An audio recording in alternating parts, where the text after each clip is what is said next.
Olá, queridos! Como vocês estão? Tudo bem com vocês? Eu sou o Matheus Profício e seja muito bem-vindo ao nosso canal Sementes de Coragem. E hoje é sábado, hoje é dia de pomar. Inclusive, eu quero aproveitar e fazer uma enquete, quero pedir a opinião de vocês. Se vocês puderem deixar aqui no comentário o que vocês acham, quais são as sugestões de vocês, porque eu tô com uma ideia aqui. O nosso intuito era lançar vídeo de terça, quinta e sábado. Porém, nós temos um perfil no Instagram. Lá no Instagram, nós trabalhamos com a mesma metodologia que nós empregamos aqui no YouTube, né? A respeito das palavras, das reflexões, né? Dos pensamentos, dos estudos bíblicos. Na verdade, os estudos bíblicos ficam mais voltados para o pomar, que são aos sábados, né? Que é um assunto mais aprofundado. E qual é a minha sugestão? O que nós estávamos pensando durante a semana? Deixar o canal do YouTube somente para o pomar, que é para esse estudo bíblico, para um assunto mais aprofundado. E durante a semana, os vídeos que eu lançaria aqui na terça e na quinta, eu lançar lá no IGTV, no nosso perfil do Instagram. Comenta aqui embaixo, por favor, o que vocês acham, se é uma boa ideia ou permanece do jeito que tá. Beleza? Combinado? Então, vamos ao assunto de hoje.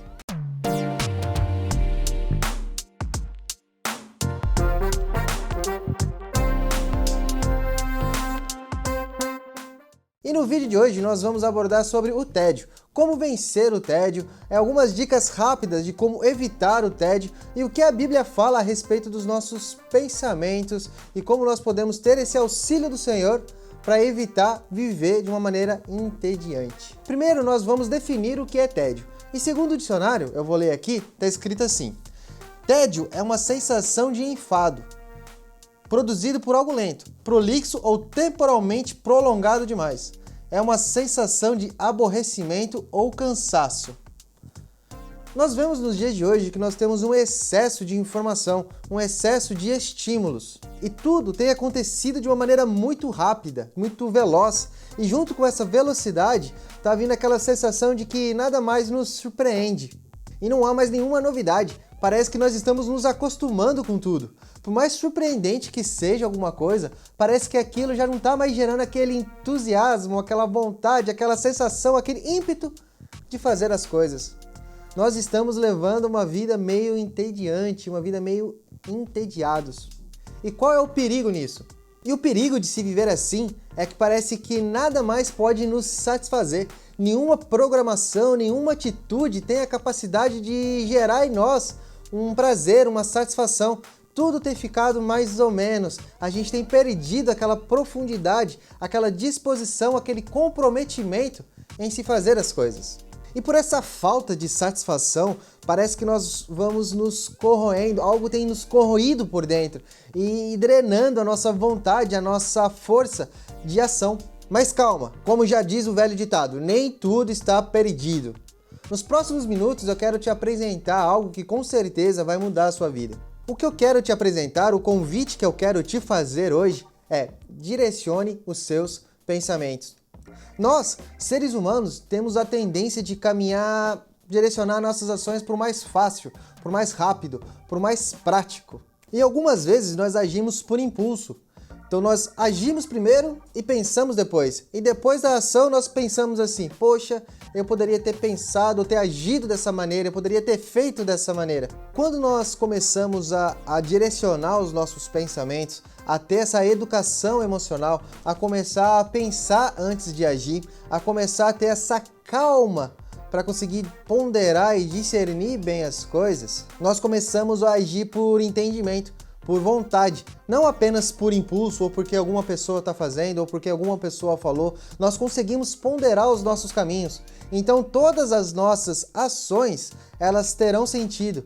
Todas as nossas ações, elas terão um porquê de se estar fazendo aquilo. E quando nós começamos a agir por entendimento, por vontade própria, nós estamos colocando a mão na massa por nós mesmos, nós estamos gerando a nossa própria experiência.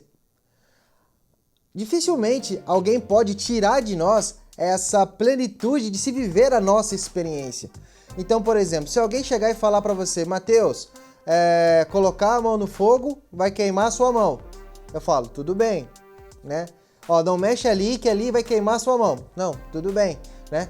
Aí aquela pessoa tá falando assim, eu tô sendo um exemplo meio simples, meio prático, mas exemplifica bem aquilo que eu quero dizer. A pessoa falou, se eu colocar a mão ali vai queimar minha mão, mas eu não tenho a sensação de colocar a mão em um determinado lugar e aquele lugar queimar minha mão. No dia que eu fizer isso, eu vou levar a sério que aquele negócio queima. Porque eu entendi que aquele negócio queimou. Eu tive uma experiência de colocar a mão naquele negócio e aquele negócio queimar. O que eu quero dizer com isso? Às vezes, nós ouvimos as outras pessoas em determinados assuntos. Claro, a gente precisa ser sábio e entender aquilo que as pessoas estão nos ensinando. Mas a experiência de se fazer alguma coisa, nada vai substituir isso. Nada vai ser melhor que isso. Eu posso ficar aqui falando para você que um caminho com Deus é o melhor caminho que nós podemos ter. Mas você só vai experimentar o melhor de Deus no dia que você se dispor a se relacionar com Deus.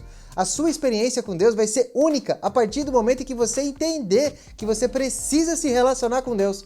As pessoas não podem viver a experiência de outras pessoas. Elas podem entender o que aquelas outras pessoas estão falando, mas a experiência é algo único, genuíno, que faz parte de você.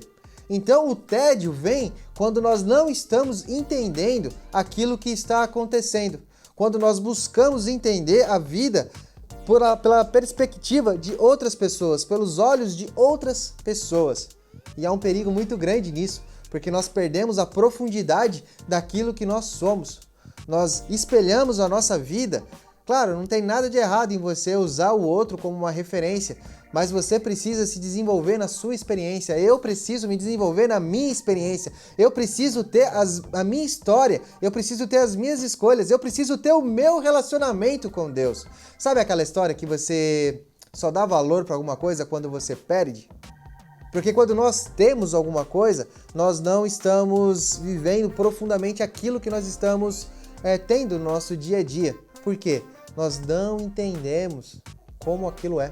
Tem uma frase que minha mulher ficou grávida, né? E nós ganhamos um filho recentemente, agora hoje, dia 27, ele tá fazendo 3 meses. E é uma alegria. E eu comecei a entender muitas coisas que meus pais falavam pra mim agora que eu tenho filho. Por quê? Porque essa experiência de ser pai aconteceu comigo agora. Antes eu entendi o que meus pais falavam, mas não fazia muito sentido, porque eu não era pai ainda. Então a nossa história vai gerar em nós a experiência. A ação por entendimento gera em nós essa experiência, o que vai nos garantir que a gente possa fazer as nossas ações por entendimento. Combinado? Ficou meio comprida essa parte aqui, mas era necessário ter esse fundamento para a gente continuar. Blaise Pascal, ele foi um matemático que viveu ali mais ou menos em 1620, 1660, morreu novinho. Ele falou uma frase, um pedaço do livro dele, chamado Pensamentos, algo bem interessante sobre o tédio. Vou ler aqui para vocês. Diz assim: tédio nada mais insuportável para o homem do que estar em pleno repouso, sem paixões, sem afazeres e sem divertimento e sem aplicação. Então ele fala aqui que o homem não tem nada pior para um homem do que ele estar no seu pleno repouso sem nada para fazer. Só que nós ficamos sem nada para fazer quando nós estamos vivendo sem entendimento. Então eu quero convidá-los realmente a buscar esse entendimento naquilo que você está se propondo a fazer. E Mateus, o que a Bíblia tem para nos falar a respeito desse assunto? No Salmo 94, do verso 11 até o 19, nós vamos ver algumas direções bem interessantes que com certeza vai adicionar muito valor na nossa vida. Deixa eu ler aqui. Salmo 94, o verso 11 ao 19. Diz assim, no verso 11: O Senhor conhece os pensamentos do ser humano e sabe que são pensamentos vãos. No verso 12: Bem-aventurado, Senhor, é aquele a quem tu repreendes, a quem ensinas a tua lei. No verso 13: Para lhe dares descanso nos dias maus, até que se abra a cova para o ímpio. No 14: Pois o Senhor não abandonará o seu povo, ele não irá desamparar a sua herança.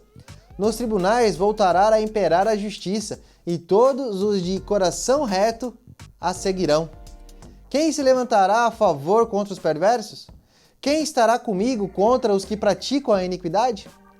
No 17: Se não fosse o auxílio do Senhor, a minha alma já estaria na região do silêncio. Quando eu digo, os meus pés vão resvalar, a tua bondade, Senhor, me sustém. No 19, multiplicando-se em mim as inquietações, as tuas consolações me alegram a alma.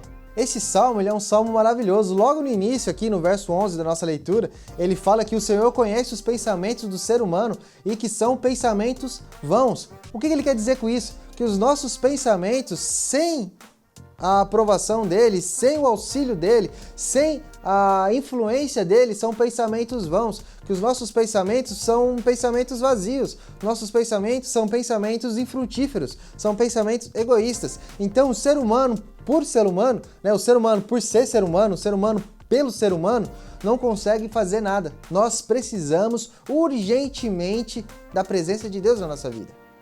E no verso 12 ele fala assim: bem-aventurado, Senhor, a quem tu repreendes e quem ensinas a tua lei. Nós já vimos que bem-aventurados quer dizer que são pessoas abençoadas, pessoas felizes, como nós vimos lá no Salmo 1. Bem-aventurado aquele que medita na sua lei de dia e de noite. Então é uma pessoa feliz, uma pessoa abençoada. Aqui está falando que bem-aventurado quem o Senhor repreende e quem ele ensina na lei dele. Então nós somos felizes e abençoados por ter um Senhor que se preocupa conosco, por ter um Pai que nos ensina e nos repreende. Só que o ser humano ele é orgulhoso, ele não gosta de ser repreendido. Então ele prefere se afastar e levar a sua vida de uma maneira própria, assim, ele mesmo por ele mesmo, caminhando por caminhos que ele escolheu. E não é assim que funciona. Nós sabemos que o nosso coração ele é enganoso, a Bíblia fala isso. Então nós precisamos entregar os nossos caminhos a Deus e ter a consciência de que nós precisamos incessantemente buscar pelo entendimento do que está escrito na palavra de Deus. No verso 13, ele diz assim: para lhe dares descanso nos dias maus, até que se abra a cova para o ímpio. O que nós vemos aqui? Que Deus ele está tão preocupado conosco, ele nos ama tanto que ele nos ensina e nos repreende para nos livrarmos dos dias maus, ou melhor, para a gente ter paz nos dias maus. Então no verso 13 nós vemos qual é o resultado de se obedecer à palavra de Deus, que vai ser um descanso para os dias maus. E no verso 14, Mateus, o que está escrito? O verso 14 diz assim: Pois o Senhor não abandonará o seu povo, ele não irá desamparar a sua herança. Nós vemos uma segurança de se caminhar com Deus. Nós vemos a tua fidelidade. No verso 15 está escrito assim: nos tribunais voltará a imperar a justiça, e todos os de coração reto a seguirão. Então nós sempre seremos julgados com justiça. E aqui vem trazer a importância de sempre se ter essa percepção de ter um coração puro e reto, essa vontade de buscar a retidão, de buscar a justiça, ou seja, buscar sempre a dependência de Deus. No verso 17, eu acho muito legal esse verso, ele fala assim: se não fosse o auxílio do Senhor, a minha alma já estaria na região do silêncio. O que seria essa região do silêncio? É a morte. Então, se não fosse o auxílio do Senhor, nós não conseguiríamos viver. Aqui ele está falando, se não for o auxílio de Deus na nossa vida, se não for o auxílio de Deus no nosso dia a dia, ele compara a nossa vida com a morte. Então fala assim: Deus, se o Senhor não estiver me ajudando, é como se eu já tivesse morto, é como se a minha alma estivesse no caminho, já estivesse em silêncio. Então nós vemos que em Deus, somente em Deus, há vida. Somente em Deus há segurança e que somente Ele pode nos ajudar a caminhar de uma maneira forte e segura. Para a gente finalizar, faltam 2 versículos. No verso 18 ele fala assim: quando eu digo, os meus pés vão resvalar e a tua bondade, Senhor, me sustém. Ele está reafirmando o que está escrito no verso 17. Com o auxílio do Senhor, é como se sem o auxílio do Senhor, é como se a minha alma caminhasse para o silêncio. Então, quando ele fala, quando os pés deles vão ali dar uma titubeada, vão resvalar, a bondade do Senhor nos sustenta. Deus ele é bondoso e com a sua misericórdia, pela sua graça e pela sua misericórdia, nós estamos sendo sustentados.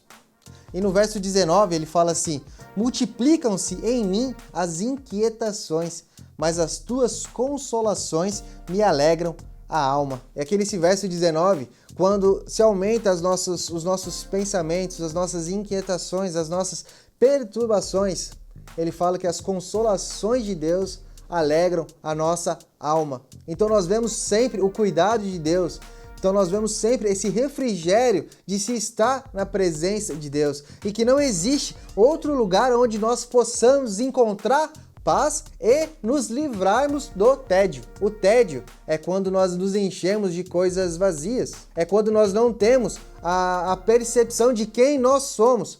E nós somos filhos de Deus.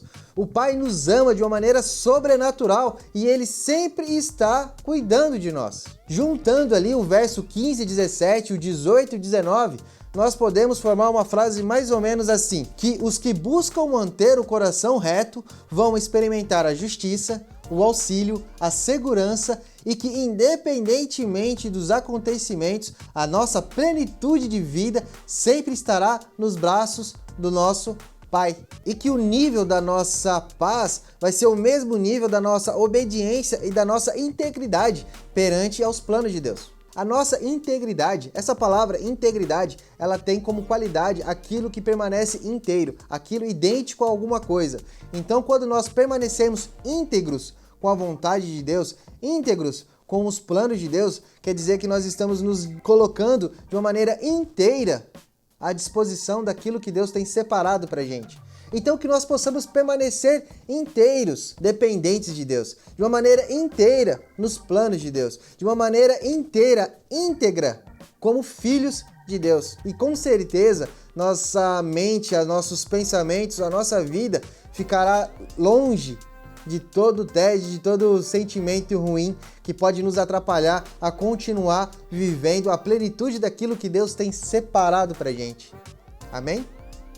Queridos, esse foi o nosso vídeo de hoje. Se você gostou, compartilhe com seus amigos. Sempre mande para aquelas pessoas que você lembrou na hora que você estava assistindo. Mande para sua tia, para sua avó, para sua mãe, para sua vizinha, para o seu vizinho, para aquela pessoa que você lembrou que está precisando ouvir uma palavra de ânimo, uma palavra de incentivo, uma palavra de Deus. Nos ajude a levar a palavra do Senhor para o máximo, para o maior e para todo mundo que a gente conhece. Combinado? Queridos, fiquem com Deus. Deus abençoe. Até mais.